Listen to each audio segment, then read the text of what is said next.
तो हेलो नमस्कार दोस्तों, आज हम लोग स्टॉक मार्केट के बारे में बात करने वाले हैं। तो आज भी इंडिया में बहुत सी ऐसी जगह हैं जहां पर स्टॉक मार्केट को सिर्फ एक जुआ और सट्टा माना गया है। लेकिन वहीं हम लोग बात करें बाकी कंट्रीज की, बड़ी बड़ी कंट्रीज की, तो वहां पर हर एक बंदा स्टॉक मार्केट में कुछ ना कुछ इन्वेस्टमेंट करना चाहता है। वहीं इतना ही नहीं बल्कि बाहर के जो बंदे हैं वो इंडिया में इंडियन कंपनीज पर आकर इन्वेस्ट कर रहे हैं, स्टॉक मार्केट के शेयर्स खरीद रहे हैं। वहीं हम लोग सिर्फ बैठ कर देख रहे हैं। वहीं हम लोग सोचते हैं कि बाकी बड़े जितने भी अमीर बंदे बने कि हम लोग इस कंपनी का शेयर खरीद लेते तो शायद हम भी अमीर हो जाते। लेकिन सिर्फ हम लोग सोचते हैं। तो क्या हम लोग कभी स्टॉक मार्केट को खोलकर देखते हैं या फिर कोई कंपनीज को देखते हैं कभी कि इस कंपनी में क्या प्रोडक्ट बन रहा है, कितने शेयर्स की कितने शेयर्स हैं इस कंपनी में, कितनी प्राइस है, क्या कभी हम देखते हैं, नज़र डालते हैं? तो वही कहाँ से पैसा आएगा? नहीं आएगा। वहीं अब बात करूं स्टॉक मार्केट को इंडिया में आज भी बहुत सी जगह जुआ क्यों माना गया है, ये बात बता दूं मैं आपको। बहुत पहले जो हुआ करता था कि आप अगर किसी कंपनी के शेयर्स खरीदते हैं तो आपको ब्रोकर अकाउंट खुलवाना पड़ता था। वो आज भी खुलवाना पड़ता है, लेकिन आज ऑनलाइन हो गया सब कुछ। लेकिन पहले ऐसा नहीं था। तो आपको एक बिचौलिए के पास जाना पड़ता था। बिचौलिए के बारे में इंडिया में बताने की मुझे खास ज़रूरत है नहीं, क्योंकि बहुत सारे लोग अच्छी तरह जानते हैं इसको। तो बिचौलिए के पास जाना पड़ता था और वो आपसे सिर्फ ब्रोकर अकाउंट खुलवाने के ही 300 रुपये ले लेता था। उसके बाद हर महीने के चार्जेस उसके अलग होते थे और सालाना चार्जेस उसके थोड़े अलग होते थे। इसके अलावा भाई आप लोग स्टॉक मार्केट के शेयर खरीदते हो और बेचते हो तो उसमें भी उसका 2% कमीशन होता था। तो भैया सिर्फ हम लोग अमीर उसी को बनाने में लगे रहते थे। तो इसी चक्कर में वहीं इसके अलावा हमने कभी कंपनीज पर ध्यान नहीं दिया। अगर कंपनी मान लीजिए आपने 10,000 इन्वेस्ट किए हैं, 10,000 के शेयर खरीदे हैं, तो और वहीं उन शेयर्स की प्राइस कुछ महीनों में 5,000 हो गई, तो अगला ब्रोकर आपको क्या बोलता, बिचौलिया आपको क्या बोलता कि भाई कंपनी तो डूब गई। उसके बाद वो 5,000 वो खुद चट कर जाता। यानी आपको लगता कि भाई ये तो सट्टा हो गया, पूरे ही 10,000 चले गए, लेकिन आपके 10,000 कभी गए ही नहीं थे, आधे ही पैसे गए थे। और भैया गए हैं ना गए वो भी किसी को पता क्या है, थोड़ी ना। और वो पैसे भी नहीं जाते, क्योंकि आप कुछ महीनों तक और उन पैसों को पड़े रहने देते वहीं पर, तो वो 10 के 15 भी हो जाते, आराम से हो जाते भाई, आराम से। क्योंकि कंपनी अगर बंद नहीं होती तब तक आप ये नहीं कह सकते कि हमारा लॉस हुआ इस चीज़ में, कभी नहीं बोल सकते, क्योंकि कंपनी जाएगी जरूर। अगर पर्टिकुलर अच्छी कंपनी आप लोगों ने चुनी है तो। हाँ, अगर आप नई कंपनी पर इन्वेस्ट करते हैं तो वो जरूर बंद हो सकती है, लेकिन पुरानी कंपनी है वो बंद नहीं होगी इतनी जल्दी।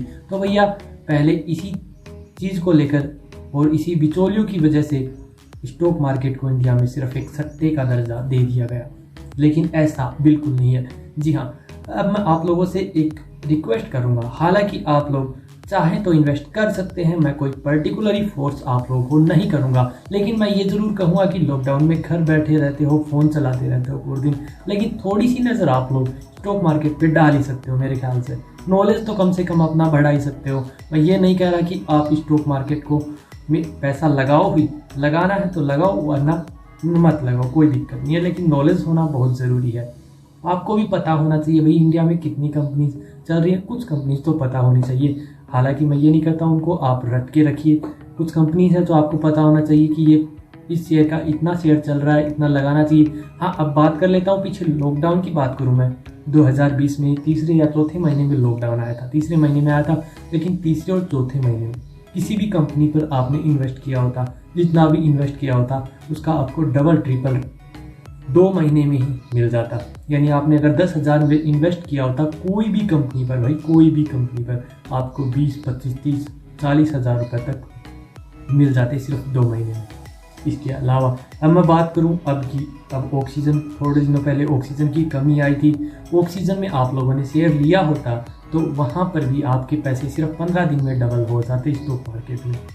खैर कोई बात नहीं, मैंने खुद इन्वेस्ट नहीं किया तो मैं आपको क्या बता रहा हूँ। मैं खुद एक न्यू यूज़र हूँ, अभी मैंने शुरुआत की। सिर्फ मैंने देखा कि 2 दिन में ही मैंने 1100 रुपये का प्रॉफिट कर लिया। मैं आप लोगों को बता दूंगा उस साइट के डाल दूंगा स्क्रीनशॉट भी बाकायदा। अब आपको बताता हूँ कि आप इन कंपनीज की जानकारी एक एक करके गूगल से तो नहीं ले सकते, ना ही आप इनका ग्राफ चेक कर सकते हो कि कितनी, कौन सी ईयर में, कौन से महीने में, कौन सी तारीख को इसकी शेयर्स की प्राइस कम थी या ज़्यादा थी, नहीं पता कर सकते गूगल पे एक चीज़। इसीलिए आपको एक चीज़ बता दूं, आप अभी देख सकते हैं आजकल ऑनलाइन ब्रोकर के अकाउंट्स फ्री में खोल सकते हो आप लोग। ट्रस्टेड ऐप्स भी आ चुके हैं, अपस्टॉक हो गया और ग्रो ऐप हो गया, इन पर बड़े बड़े इन्वेस्टर्स भी इन्वेस्ट करते हैं। तो आप लोग समझ सकते हो ये सही ऐप्स हैं और बड़े बड़े आदमी इनकी एडवर्टाइजमेंट भी करते हैं।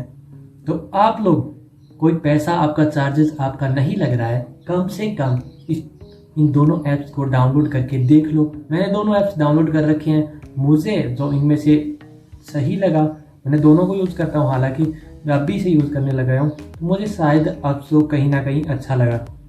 पर अपस्टॉक्स में आप क्या है, अगर आपका रजिस्ट्रेशन नहीं होता तो बाकायदा वो आप लोगों को फ़ोन करते हैं, सारी डिटेल सही से बताते हैं, जानकारी बताते हैं आपको क्या करना है क्या नहीं करना, पूरी जानकारी आपको फ़ोन पे दी जाती है उनकी ओर से। तो ये सबसे चीज़ मुझे सही लगी। तो अब दोनों का लिंक मैंने नीचे दिया हुआ है। मैं ये बिल्कुल नहीं कहूँगा कि आप इसी लिंक से डाउनलोड करें, आपकी इच्छा हो तो कीजिए, अदरवाइज़ आप प्ले स्टोर से कर लीजिए, कोई दिक्कत नहीं है। कहीं आपको लग रहा हो कि भाई बंदा हमारे ज़रिए कमा लेगा, तो आप लोग प्ले स्टोर पर जाके डाउनलोड कर लीजिए। लेकिन एक चीज़ बताऊंगा, अगर इन दोनों लिंक में से डाउनलोड करते हैं, इनसे डाउनलोड करते हैं, ग्रो ऐप के लिंक से डाउनलोड करते हैं, या फिर आप मेरे अपस्टॉक के लिंक से डाउनलोड करते हैं, तो आपको 100 रुपये मिल जाएंगे और वो बिना किसी इन्वेस्टमेंट के आप विड्रॉल भी कर सकते हो, सिर्फ रजिस्टर करवा के। यानी 3-4 दिन में आपको वो 100 रुपये मिल जाएंगे और आप उनको इन्वेस्ट भी कर सकते हो और विड्रॉल भी कर सकते हो, बिना कुछ इन्वेस्टमेंट किए विड्रॉल कर सकते हो। फिर इसके बाद आप लोगों, इन ऐप्स में आप जानकारी ले सकते हैं किस कंपनी में क्या प्रोडक्ट बन रहा है, कब इस कंपनी की शुरुआत हुई, और पिछले 5 साल तक का रिकॉर्ड देख सकते हो कि कब इसका स्टॉक महंगा हुआ और कब इसका स्टॉक डाउन हुआ, यानी शेयर की प्राइस कम गई ज़्यादा गई, तो उससे आपको अंदाजा। सो गाइस, आखिर में मुझे यही कहना था कि आप लोग ये दोनों ऐप्स इंस्टॉल कर लेना और जो आपको अच्छा लगे वो रख लेना, जो अच्छा नहीं लगे उसको डिलीट कर देना और स्टॉक मार्केट को देखते रहना। आगे आप लोगों की अगर इच्छा रही तो मैं जो शेयर्स खरीदूंगा वो आप लोगों के साथ भी शेयर कर दूंगा। आप लोग खरीदना चाहें तो खरीद सकते हैं, अदरवाइज छोड़ सकते हैं। बाकी आखिर में आपको ये वीडियो पसंद आया हो तो लाइक ज़रूर कर दीजिएगा और आपका भाई यूट्यूब पर अभी नया है तो चैनल को सब्सक्राइब ज़रूर कर दीजिएगा। धन्यवाद।